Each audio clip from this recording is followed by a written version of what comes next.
All right, we had to calm the studio down a little bit after Tevin Campbell, but let's get very serious again and follow up on this issue. The Medical Schemes Council lacks the legal clout to enforce medical aid schemes to comply with regulation. These were just some of the submissions made yesterday before a probe into allegations of racial profiling, collusion, blackmail, and the withholding of payments to healthcare practitioners.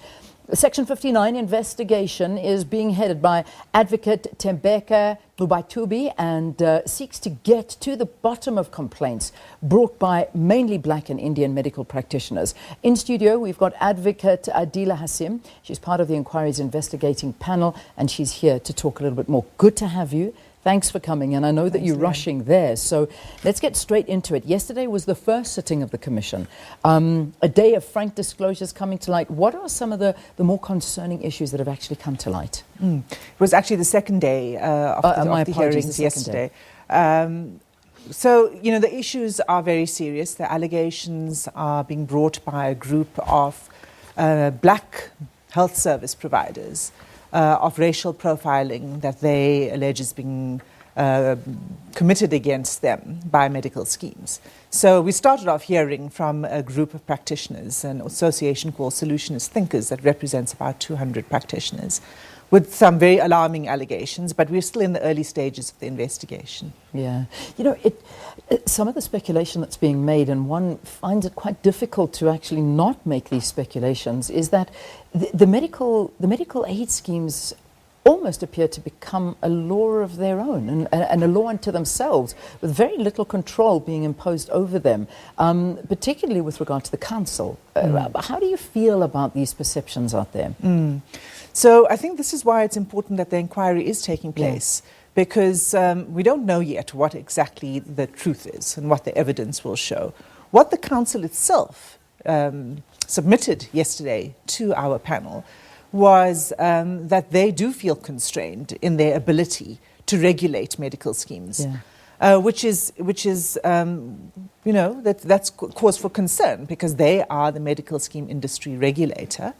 We also are going to be hearing from the medical schemes, and they, of course, deny that they are abusing power or that they are committing racial profiling, and they've made very strong submissions already in writing in that regard. Yeah, I mean, the list that was doing the rounds, because you know, I remember so clearly sitting here with two of the medical practitioners that had been through this, and they showed me their names on a list, and this was particularly from MedScheme. And I know you can't get into details, but this list that's been circulating of blacklisting medical professionals, and 99% of them, Indian and black, were on this list. Have you seen this list? Do you know about this list as well? I'm aware of this list. In fact, when we start the hearings very soon, later on today, we're going to be hearing from another group of black health practitioners. And that list is going to be part of the evidence. Wow. So I won't comment on it yet. We're gathering the evidence in relation to that list. Yeah. What I can say is that these allegations are serious. They're very serious. Everybody is taking it seriously, including the medical schemes and the funding environment. Yeah. They have been very cooperative with the investigation panel. And the panel itself is doing very rigorous investigation in order to gather all of the relevant evidence and to test the allegations that are being made on all sides. Yeah. So, I mean, we've got allegations of suicide, we've got allegations of bankruptcy, of so much collision, and yet we understand that there is two sides to every story, and that's why I think this commission is very, very important, that you listen to both sides of the story, and then, of course, come and draw conclusions. However, having said that, I mean, you know, if there is guilt found on either side, I mean, will there be repercussions? Because we know that these sittings do hear and these commissions do take place, but what happens then? Right.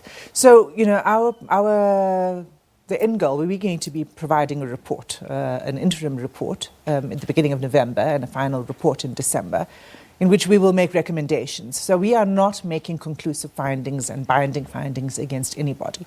The purpose is really to gather evidence and to make recommendations as to how to facilitate a resolution to all of the problems, depending on what we find. What we've been told is that there are about 22 billion to 28 billion rand lost annually to fraud, waste and abuse in the medical sector. So that is the other side. Indeed, that's the other side and of the story. And that is quite important because that is money that ought to be used for health services that is being wasted. Yeah. So we need to look at both sides and to see exactly what is going on. Yeah. What the practitioners tell us is that the way in which the schemes investigate fraud, waste and abuse is unfair, and there isn't a due process, there isn't procedural fairness in the way they go about it, and that they are targeting what they call black and Indian practitioners. So what we know is that there has to be a rigorous system. We can't permit 22 to 28 billion rand a year being wasted in the medical industry, money that should go to much better use. But how you conduct those investigations and the manner in which the schemes go about it is quite important as well. Yeah. So we haven't come to any conclusions yet. I don't want to preempt anything. My co-panelists and I are working on it every day. Yeah. And I must say, it is a relief to know that this is being heard, it is being seen to, because the reaction from these allegations was huge. I've never seen so much reaction to this, and medical practitioners, one after the next, feeling the same way. So finally something will come out of it. How long does this go on for? Well, we're hoping to finalise our process and have the final written recommendations in December. Okay, good. So, yes. We appreciate your time. Thank you so much for popping by and just giving us a little bit of insight into what's happening. Advocate Adila Hassim is part of the inquiry's investigating panel, and they are looking into, these healthcare practitioners and the allegations that there's racial profiling, collusion, blackmail and withholding payments to particularly black and Indian health practitioners.